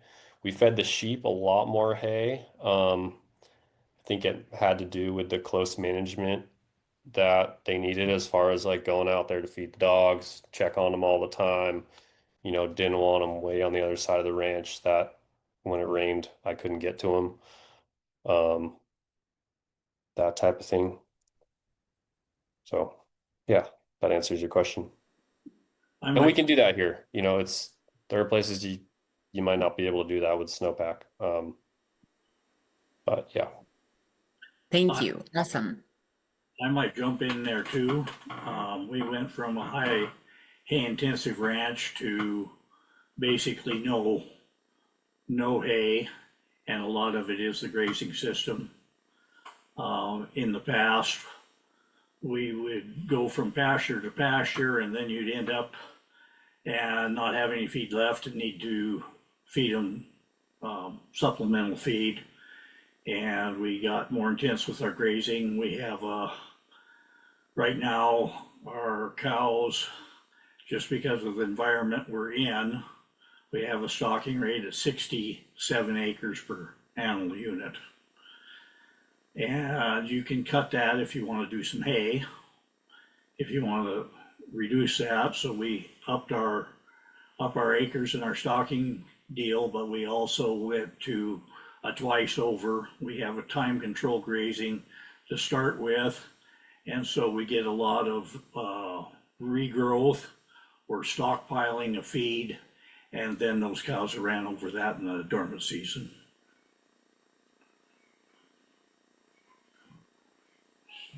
Yeah, I have to say that that's kind of one of the challenges that I face up here. I listen to so many people talk about regenerative grazing and how you can have these really cool rotations and move your livestock every hour or every day or every 2 days. And up here where we're at, I like this picture. It's on my place behind me because it's almost never green here.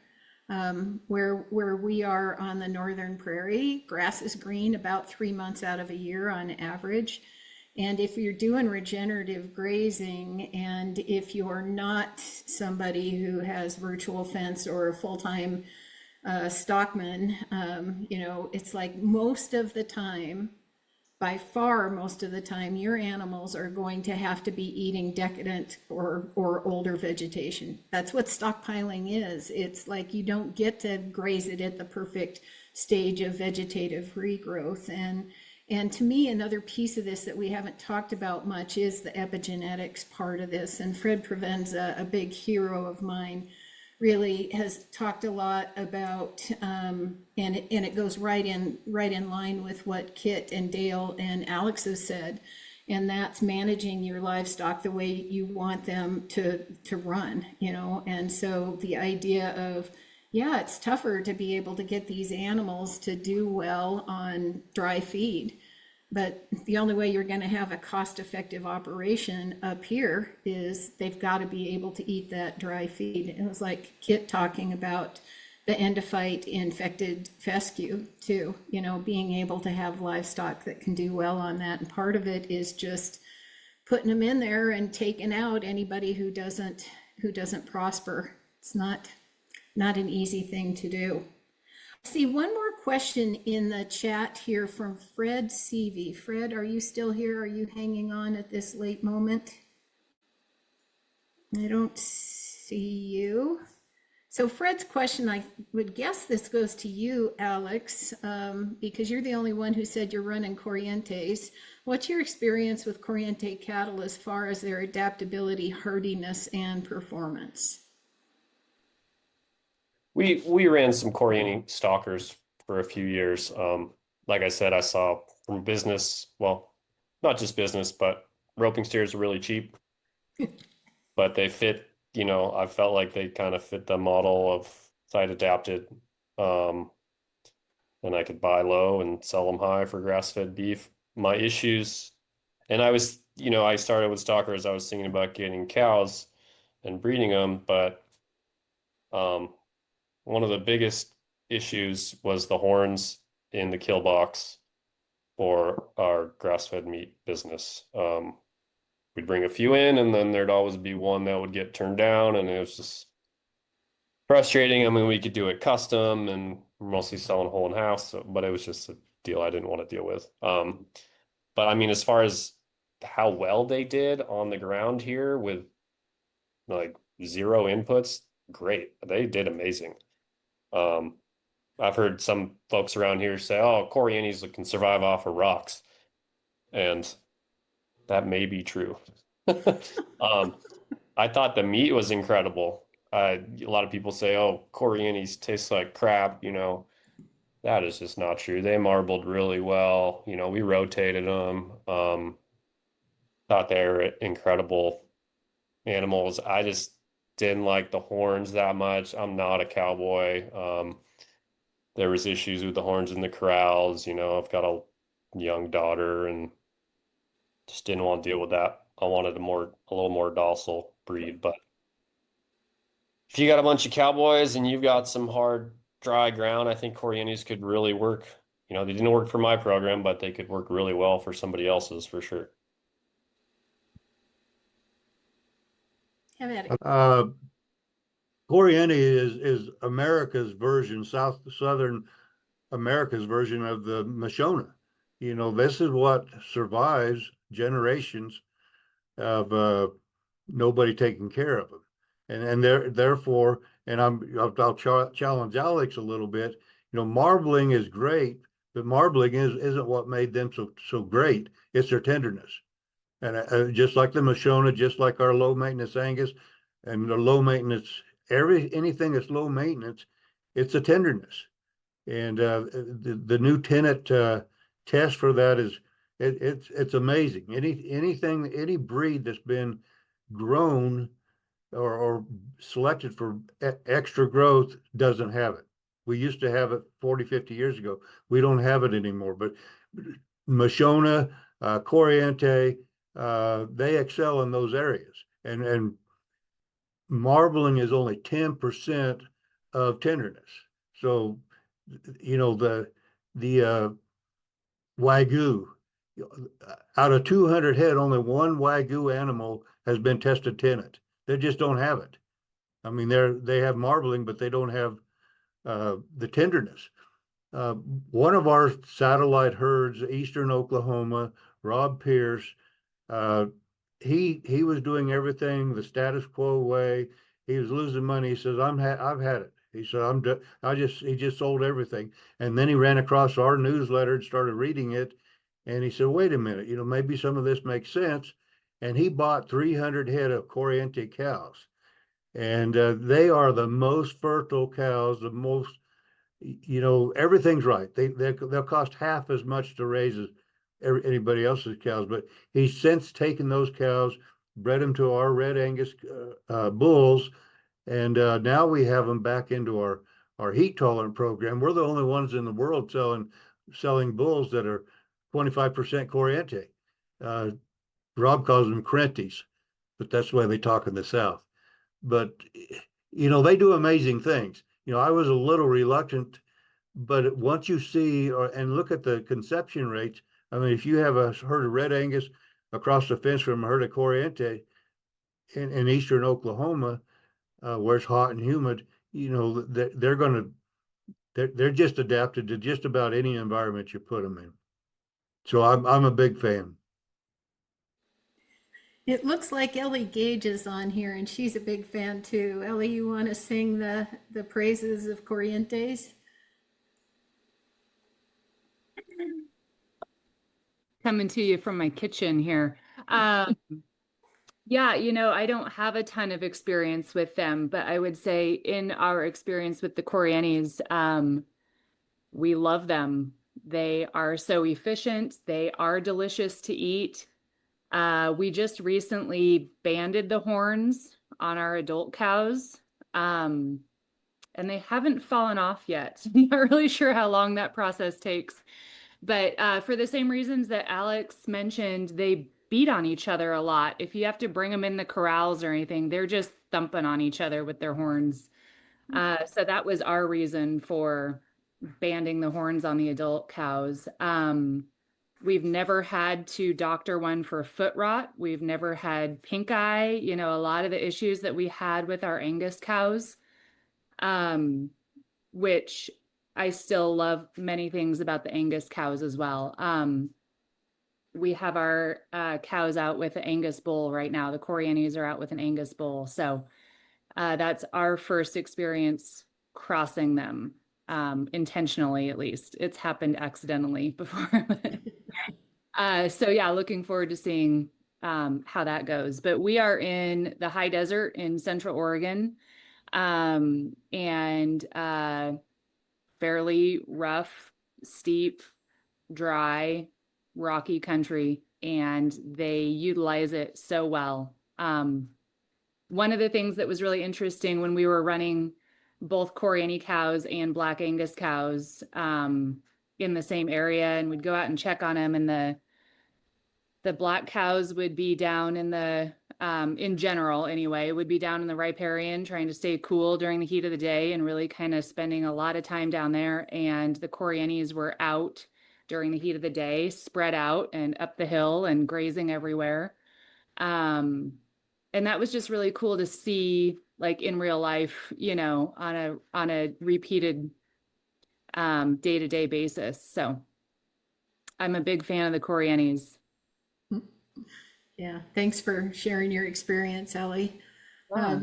Yeah, so we're just about at the end of this, and I told you that we shortcut the last question in the first hour so that we could get into these questions.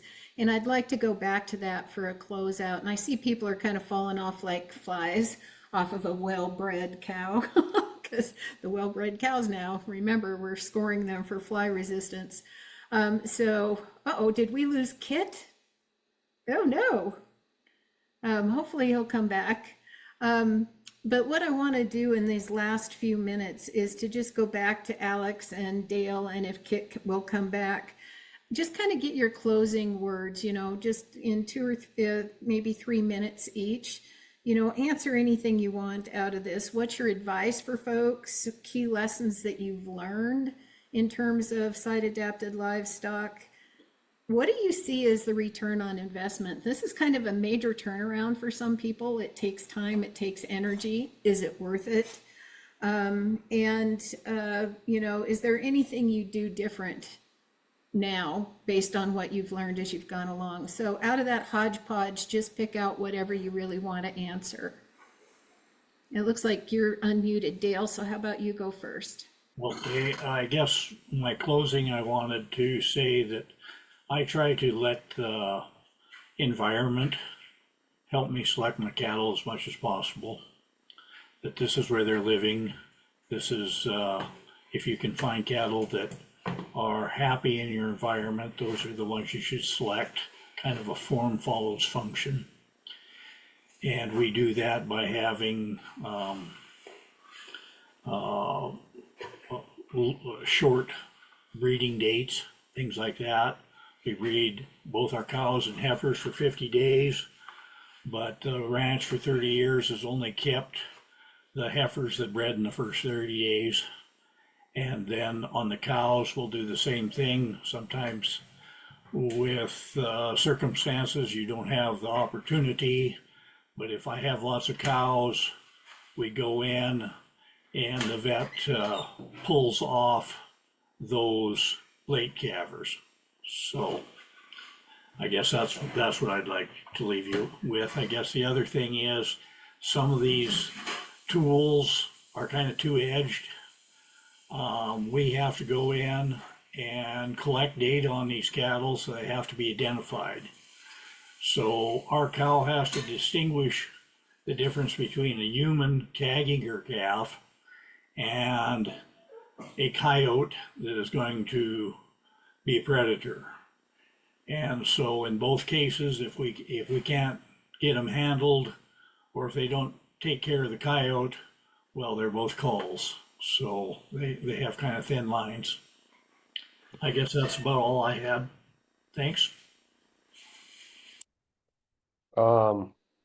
Yeah, well, I would echo a lot of that. One thing I didn't mention, and Kit did, was the importance of record keeping.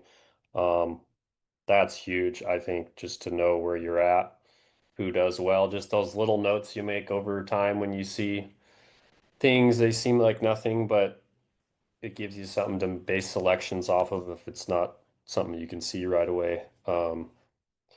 When you're selecting who you're going to keep and who you're not going to. I'd say these things take time, like I mentioned, so I'd start now. Start, get a new bull or get some new cows. Now's not the greatest time to buy cows, but it's probably still a return on your investment if you buy good cows now and get rid of your bad cows. But just in general, yes, there's a huge positive return on your investment when you start selecting for site adapted livestock, and also your quality of life improves a lot when you don't have to doctor all the time and do all that other stuff. They're working for you and not the other way around. Yeah, and just take bits and pieces of things that you learn from different folks. You don't need to follow Kit 100% or Dale 100%. I wouldn't follow me too closely, but I'm trying a lot of different things. Not afraid to experiment. And if I were to do anything differently from what I did when I got started, Probably wouldn't have started with the low lines. The churros were a good choice. I probably would have started with maybe commercial Angus cows and then bred them to a smaller bull.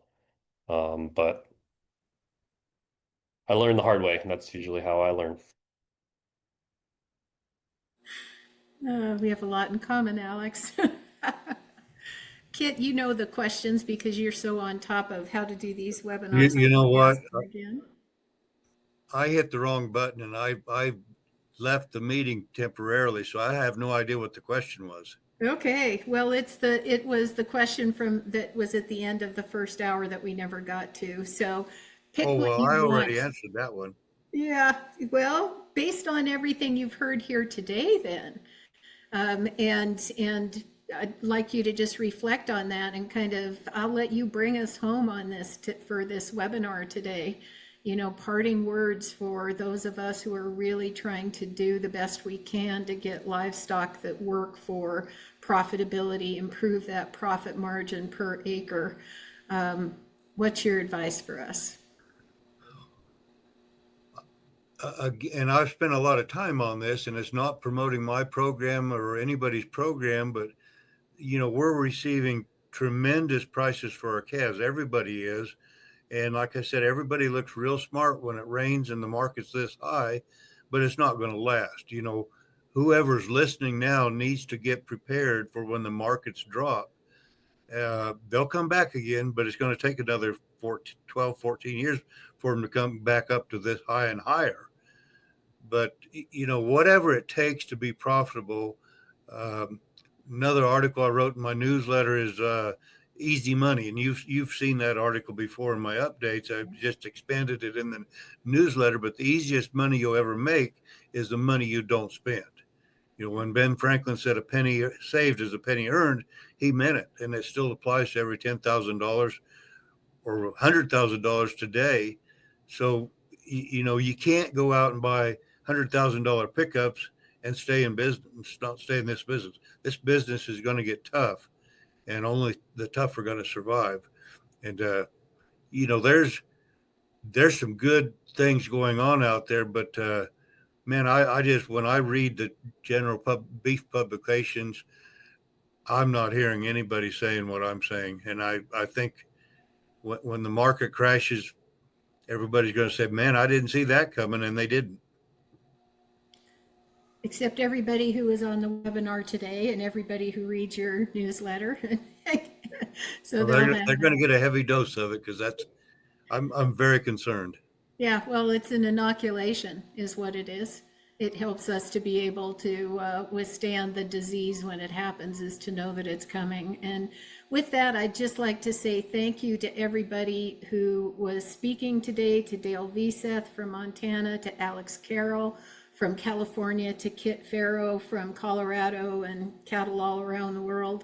I'd like to say thank you to Danny Howlett for running the scenes, running back behind the scenes, and especially all of you who asked questions, spoke up, and really engaged with us. That's what we're really hoping to do, is to be able to have you talk directly with the people who can answer your questions and not just have a bunch of middlemen in between you and the knowledge that you're seeking as land stewards. And so we have quite a few good pieces of information across the Western Landowners website, westernlandowners.org. We have YouTube videos there, including all of the ones in this series that was funded by NRCS and the West GLC grant. So you can always look for that. And then our upcoming webinars are going to be touching on things like the landscape of learning. Where do people learn?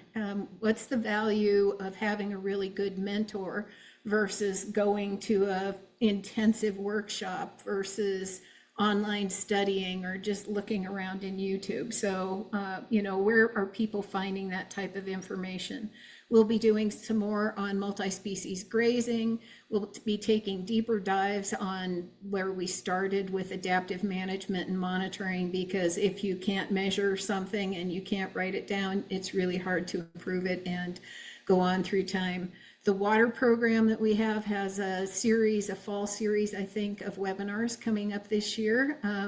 And those are always very pertinent to the rest of us as landowners too. So anyway, thank you all for being here.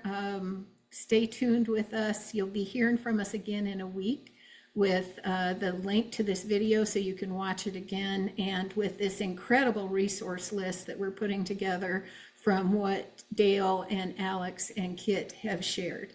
So thanks again for being here, and until next time. Thank you, Linda. Thank Yeah, you. Bye, thanks. everybody.